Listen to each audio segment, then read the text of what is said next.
ಧಮ್ಮದ ಚಿಂತನೆಗಳಿಂದ ನಡತೆ ಶುದ್ಧ. ಬೋಧಿರತ್ನ ಬತ್ತೇಂಜಿ ಹರಿದರ್ಶನ ಅವರ ನುಡಿ ನಮನ ಕಾರ್ಯಕ್ರಮ.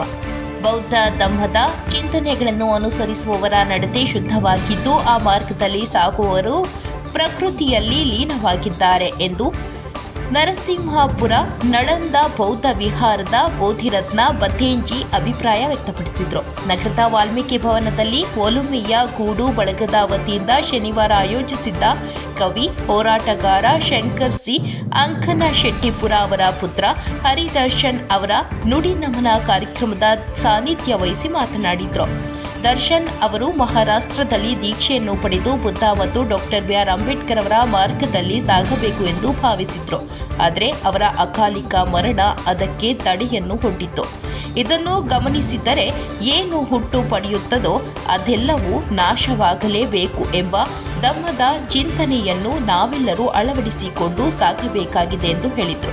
ಯಾರು ಧಮ್ಮವನ್ನು ಒಪ್ಪಿಕೊಳ್ಳುತ್ತಾರೋ ಅವರ ಚರಿತ್ರೆ ಶುದ್ಧವಾಗಿರುತ್ತದೆ. ಅವರು ಸುಖದ ಜೀವನವನ್ನು ನಡೆಸುತ್ತಾರೆ. ಆದರೆ ಮನಸ್ಸಿಗೆ ಕಲ್ಮಶಗಳು ತುಂಬಿಕೊಂಡಾಗ ಮುಕ್ತಿ ದೊರೆಯಲು ಸಾಧ್ಯವಿಲ್ಲ. ಆದರೆ ದರ್ಶನ್ ಅವರ ಮನಸ್ಸಿನಲ್ಲಿ ಯಾವುದೇ ಕಲ್ಮಶಗಳು ಇರಲಿಲ್ಲ.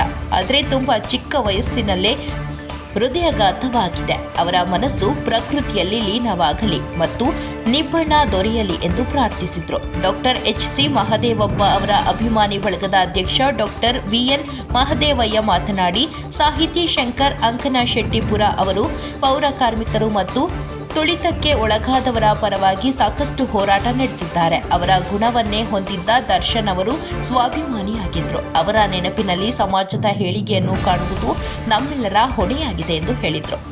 ಭರಣಿ institution of paramedical science ಕಾಲೇಜಿನ ಪ್ರಾಂಶುಪಾಲೆ ಹರ್ಷಿಯಲ್ ಮಾತನಾಡಿ, ನನ್ನ ವೃತ್ತಿ ಜೀವನದಲ್ಲಿ ಇಂತಹ ವಿದ್ಯಾರ್ಥಿಯನ್ನು ನಾನು ಕಂಡಿರಲಿಲ್ಲ.